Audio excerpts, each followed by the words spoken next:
let's take you outside. I tell you what, it feels pretty close to a beach day today. At least I think so. A couple of clouds hanging around. We have had some blue sky, and it's been warm enough, at least for this time of year. A little below average across the board, but nothing too chilly out there. It's 69 degrees right now in Providence, 66 in both Smithfield and in Westerly, 64 in Newport, and New Bedford. You're looking at 68 degrees at the moment with some sunshine still around.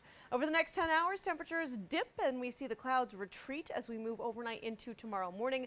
Most of us ending up in the low 50s and upper 40s as we wake up on our Tuesday. Now, there's not much else to talk about in terms of rain. We got plenty of that over the weekend, ending up with more than 8 inches of rain for the month of May at TF Green. That's a lot of rain, you guys, but there's nothing to be found here on satellite and radar now, not even as we zoom out and look across the Northeast. And really, the system that you can see is all the way up in Atlantic Canada, far from bothering us. The reason why is high pressure is starting to set up. This big ridge that you can see, all of that warm looking color, the reds, the oranges, the yellows. Yeah, that's high pressure setting up this week across southern New England, and it's going to be here for a couple of days. And with this system comes a lot of heat. Look across the middle of the country right now. Lots of oranges, reds, and yellows once again, and temperatures in the 80s and 90s across the center stripe of the country right here from the southern plains all the way up to parts of the northern Midwest here. Now, a lot of that is coming our way, and it begins tomorrow. Now, it's not going to be super hot tomorrow,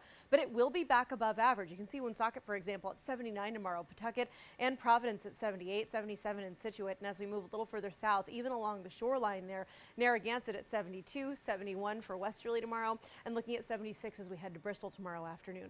Northern Bristol County, very similar here in that those areas inland like Norton and Attleboro, for example, in the upper 70s, 78 degrees, and we're not too far off for areas like Taunton and Dighton either. As we head back down to the south coast, we're in the mid 70s, 76 for New Bedford, and 74 as we head to Westport. It's going to be a pretty toasty day, but the super toasty stuff comes later in the week. You ready for this?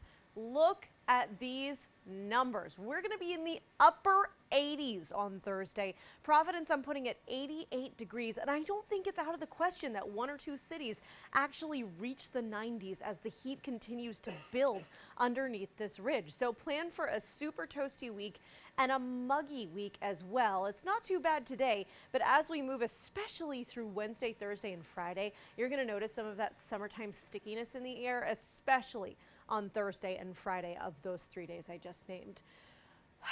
I've been dreading this. I have to do it. I have to do it. Here's the 7-day forecast. Please don't light me on fire. As we look to the end of the week, here we go again. We end up with some more clouds on Friday, perhaps a stray shower. And then Saturday, do I even have to say it? We already know it's going to rain. That's what we're looking at as we head into the weekend. Tiffany's giving me the death stare right now across the studio. I can't even blame you. So, if you want to get outside, be cautious because of the heat, but do that Tuesday, Wednesday, and Thursday because once again, Saturday just looks wet. Sunday, we keep a stray shower in the forecast, and things look a little drier Monday, although I do think by the middle of the coming week, we'll have to watch for another round of rain.